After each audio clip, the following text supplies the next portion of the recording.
Hey everybody, welcome to Grow My Wedding Business. Thank you so much for tuning in today. Listen, this is a fantastic episode. If you're listening to the podcast, if you're watching the YouTube video, I want you to pay close attention. The gentleman that I'm talking to today, Keith Carson, is the one who wrote the foreword in my new book. He is a very experienced, knowledgeable business owner and wedding officiant, wedding business vendor, I guess you could say, if you're listening to the Grow My Wedding Business podcast. It doesn't matter what you do in the wedding industry.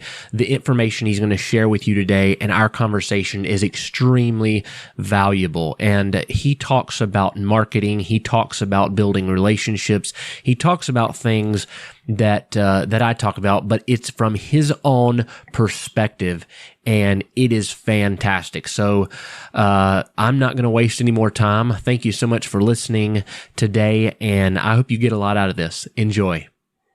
Bit of the way. So what is something that you can offer people some advice on how to find qualified clients, or at least qualify them?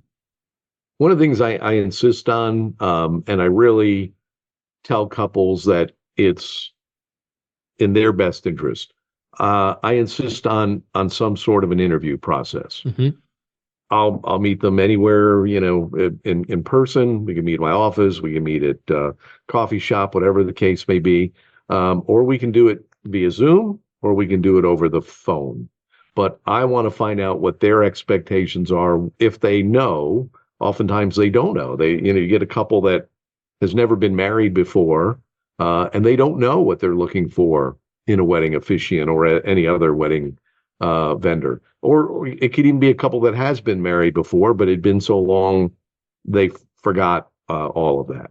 So I want to find out what it is that they're looking for. I want to ask some key questions to help me decide if I'm the right fit for them, and help them decide if I'm the right fit for them as well. I offer one package.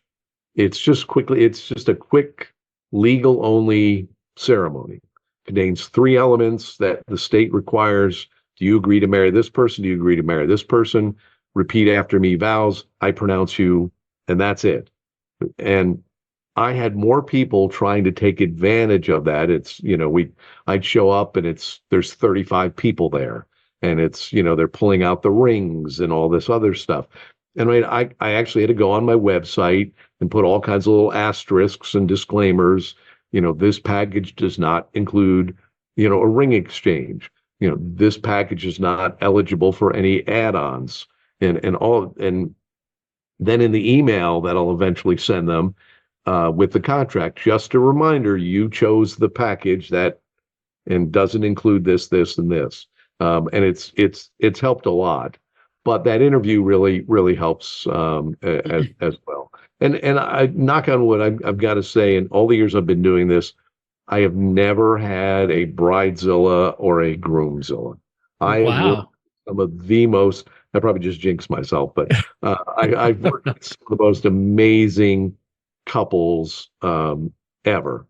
But I think it has a lot to do with that whole interview, becoming comfortable with each other, and then really providing great customer service. I'm not one of these that I book you and your wedding's a year from now and you never hear from me, and you wonder if I'm still alive. I'm communicating regularly and, updating things and asking questions and things like that. So I tell them that, I just want you to show up and have a good time, and I'll get you through it. And I want you to remember your wedding ceremony for the rest of your life for all the right reasons. Yeah, that's amazing. And so, I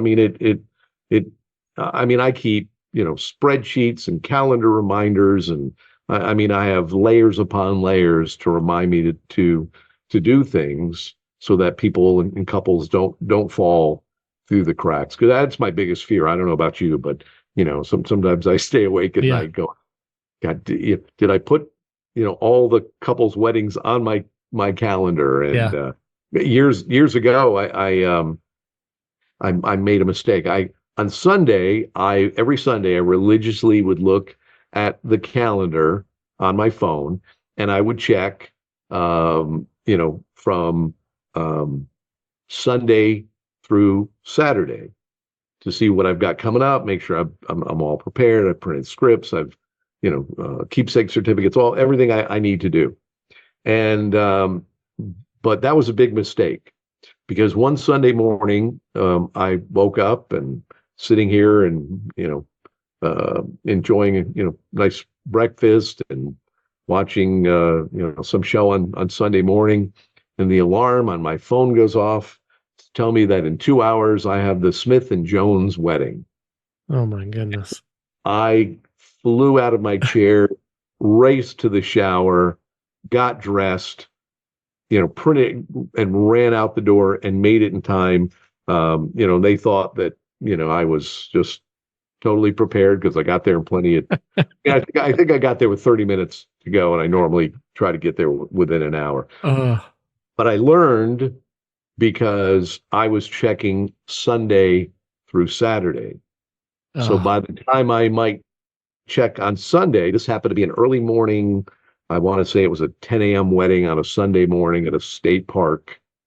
And I would not look at my calendar until later. So now I look from Sunday to Sunday. So, but it's one of the reasons why I set my alarm for 2 hours prior as opposed to 1 hour. So good. Hopefully it's not a long list, but that I don't ever want to miss anybody's wedding. I don't ever want to forget anything. And again, it's part of being a professional. Yeah. Do you, just off the top of my head, do you use any type of software or scheduling software? Do you just use like a planner? I use an Excel spreadsheet. Okay. I keep track of the couple, the date, the total amount, the retainer, when the retainer was paid, when I sent them my questionnaire, when the questionnaire was returned, when the script was written, when the script was approved, when the balance was paid. It goes all the way straight through to follow-up.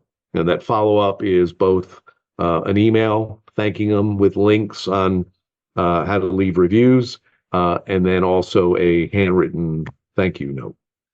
Yeah, so I asked that question because I talk about systems, and I tell people, I'm a big proponent of HoneyBook. I use software. A lot of people use nothing. They use a spreadsheet. But it doesn't matter what you use. You need a system. You need something to go by in a system. And you just proved that you are not using a software, and you still have this very creative, direct system where you can keep track of every single thing on a spreadsheet.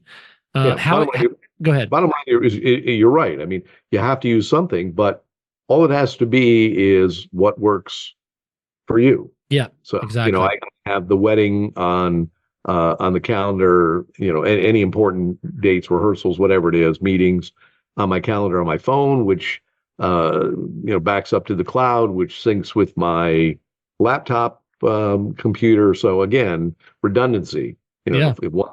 If one thing crashes, I have it somewhere else. One of the things that I do is, so I have a wedding coming up here in just a couple of days. Once that script is approved, I take it and I'll either put it in my Dropbox app or Google Docs, so it's on my phone, and I do that for a couple of reasons. One, I mean, let's just say on the off chance I'm on my way to the wedding and I get in an accident and I'm not going to make it, I have that script electronically and I can email it to somebody, whether it's my emergency backup. I also tell the couple, since they approve the script, to make sure they print out a copy and have it with them. Yeah. And you can get anybody to read it, and we'll worry about making it legal, later on. But right.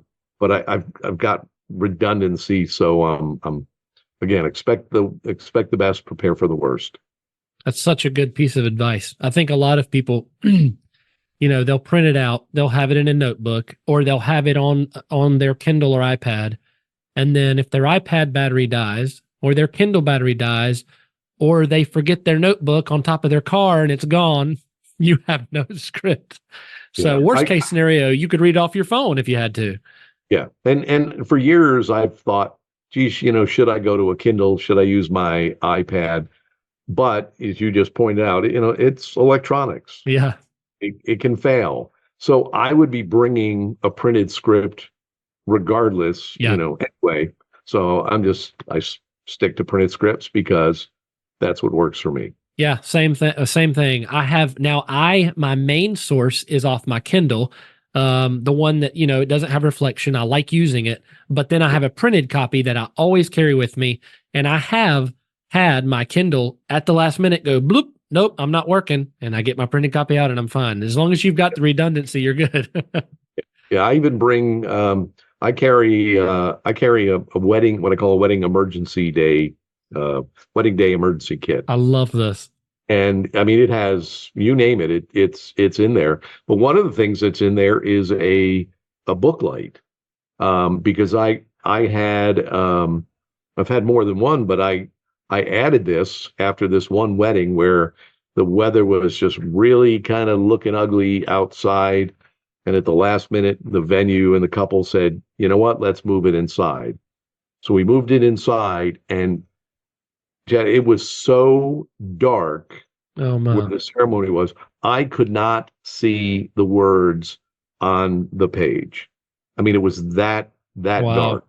And I took out my phone and I turned on the flashlight and I used that. And I realized that, my hands just kind of going back and forth to be able to see.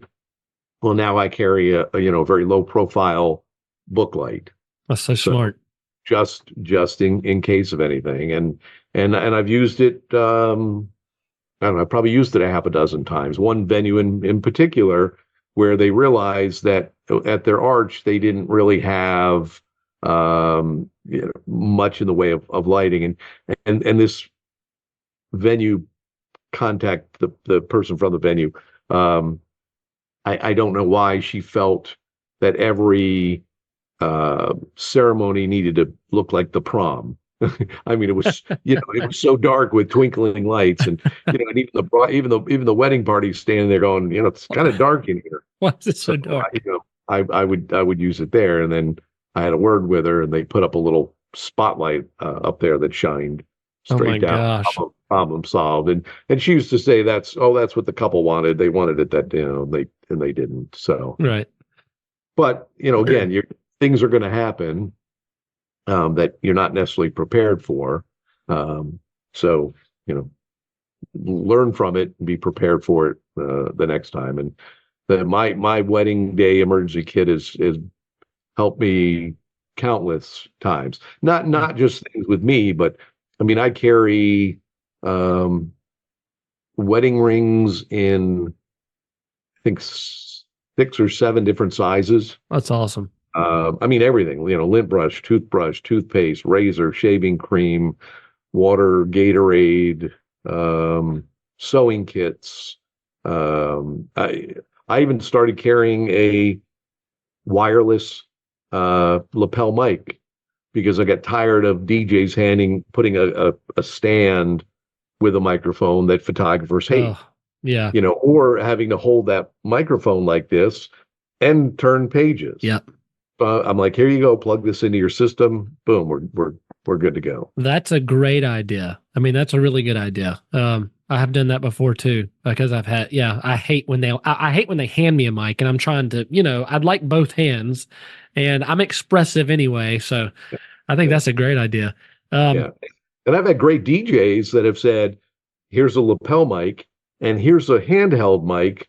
Just put it in your back pocket in case. Yeah. See, there's a DJ that's thinking that something could go wrong. It's a fresh battery, but yeah. Well, this whole emergency kit, I hope everybody on Grow My Wedding Business that is not an officiant, it is still a great idea. I think venues should have everything that you can think of for bride and grooms. I think that photographers should carry it. I mean, it just elevates you as a professional, and it makes you the superhero if something goes wrong. And, And it's a marketing tool. it is absolutely. I know in my area, I can honestly say I am the only wedding officiant that carries a wedding day emergency kit.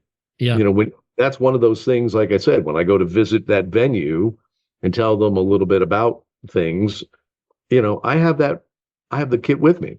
I Yeah. can show them, what I carry. They look at that and say that, this guy's 100% professional. Yeah. When it goes to that expense and that type of dedication to put this thing together and take it everywhere. I've had wedding planners say your kit makes mine look sad. Yeah. So, but use it as a marketing tool. And when a bride and groom sees that on your website, they're like, "Whoa, he's above everybody else I've been looking at. I don't ever heard of this."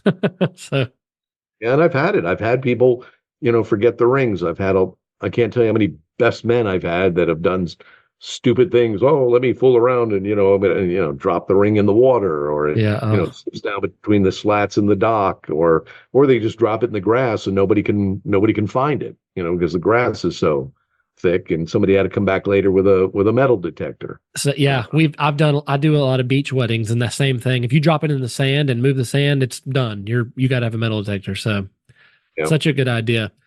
The last thing I want to talk about, I think everybody that I talk to has the same question, and we started with this. I think I kind of want to end with it.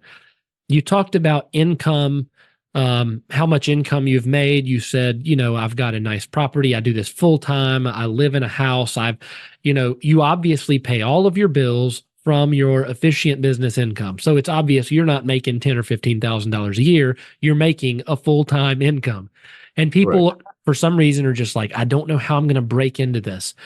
What are some things that people that are just getting started, no matter if they're an officiant, a photographer, somebody that's trying to break into the industry, what are some things they can do or put in place to reach those income goals? Or how do they set goals? What are some things they can do? I mean, I look at this and say you get out of it what you put into it. I say that all the time. I probably said it. I said it earlier. So you've got to be out there knocking on doors. If you're a new whatever, how about shadowing another well-respected whatever photographer, florist, wedding officiant, whatever the case may be, and shadow them and learn from them. Make sure that you understand your business inside and out. I can tell you, I don't spend not $1 on advertising. Wow. Not $1. People say, oh, Facebook ads and things like that. I mean, I could do Facebook ads, but in a way I do. I create beautiful ads. I use a program called Canva that many people are familiar with. And I turn out incredibly, very professional ads. And I've joined probably 30 plus Facebook groups that are, either this particular county or this city or wedding related to couples. And I use another spreadsheet, and I list all those pages that I belong to, the date that I posted on their page, and which particular ad that I used. And if they have rules, like some of them, you can only post once a week. Some you can only post on Fridays or Thursdays or whatever it is. So I'm not doing anything to get myself thrown out of this group. I'm adhering to the rules. And then religiously on my calendar, once a month, it will remind me or more to go on these different groups and post an ad. And I've been contacted by couples that have booked me through that ad that they've seen. I've been contacted by venues and other wedding vendors who have seen that. So, I mean, there's all kinds of things that you can do for free that will get you business. I'm not saying you shouldn't spend any money. I just find that I don't have to because everything I'm doing works. again, works for me. But you really have to put the effort into it. The more I found this out, with those first 6 venues that I visited and walked out on the preferred vendor list. I realized that, well, if it worked here, it's going to work again, and it's going to work, and it has consistently worked. So figure out what works for you, find out that formula, and do it. Put it to work. But if you think that you're just going to sit around and stare at your phone and wait for it to ring just because you have a website or a Facebook page or you're on Instagram or whatever, will it get you some business? Absolutely. Will it get you the business you want to do this full time? Not a chance in the world. Yeah, that's really good advice. And then before we go, the last thing I'm going to ask every guest that I have on this question: if you were a business coach, you've been doing this a long time. If you were a business coach and you had wedding entrepreneurs sitting in front of you, or you had one student that was a wedding entrepreneur, they wanted to get into this field and they wanted to start a business that was going to take off, what would you tell them to do next week? What is that first big step that you would tell them to do? That's really a good and question. If you have to think about it, we can edit that out. That's okay. Yeah, I mean, I would really tell people, I think my number one piece of advice is to take your time. Okay. Don't rush into this. What's that expression? You have one chance to make a good first impression. And it's true. And if you go to a venue or whatever, or you put an ad out there, or you pick the wrong name or the wrong logo or whatever the case may be, people are going to, remember that. So take your time, do it right, do it right, do it right. So they say, do it right or don't do it at all. And I truly believe that. And I think more people are doing it wrong than are doing it right. Unfortunately, I have a good friend that recommends me, and I recommend her. She's a photographer, and up until I think 2 years ago, she had done it part-time, and always kept saying, I just want to pull the plug. I want to pull the plug. I want to, and I want to do this. And one day she went to this business class, learned about running a business and budgeting and all of these things. It was a free workshop through a local chamber of commerce, and she left there and got her act together, pulled the plug, and has been running an incredibly successful business, turning away jobs left and right. But again, did her homework, learned what it took to do it right, and followed the steps. That's amazing. What is your tell everybody your business name, where you're at, in case someone wants to hook up with you or become a preferred vendor, or have you as a preferred vendor at their venue, where you're at and what your website is. So my name is Keith Carson. My company is Keith Carson Weddings, as is my website, keithcarsonweddings.com. I am in North Central Florida. I'm in the Ocala, Florida area. But in this area, I serve about 6 counties regularly. And now that may sound really big and a lot, but there's one county that's 5 minutes from where I'm at. There's another one that's probably 20 minutes from where I'm at. So they're all somewhat relatively close. Some are an hour or so away. But I go all over. I do destination weddings, Disney fairy tale weddings. I've gone to California, I've been to Branson, Missouri, and other places where, if people want to pay, I'll go there because I absolutely love what I do. I would not change this for anything. Well, Keith, thank you so much for being on today. I really appreciate it, and I can't wait to talk to you again soon. My pleasure. I always love what you're doing, and your new book is fantastic, and I encourage people to pick up a copy. I appreciate that. Thanks so much. Thank you for listening to the Grow My Wedding Business podcast and YouTube channel. No matter what you're doing in the wedding industry, there are so many little awesome tidbits of information that Keith just shared. And I hope that you take those to heart and help your business get to the next level. We are growing very steadily and slowly, which is a good way to grow. But I want you to head over to the website if you haven't. There are going to be a lot of free resources down the road. And if this is down the road and you're going back on this, I want you to be able to go to the website with all those resources. So it's growmyweddingbusiness.com. You know what to do. Hit the button so you know when the next podcast or video is up, and I'll see you again next time.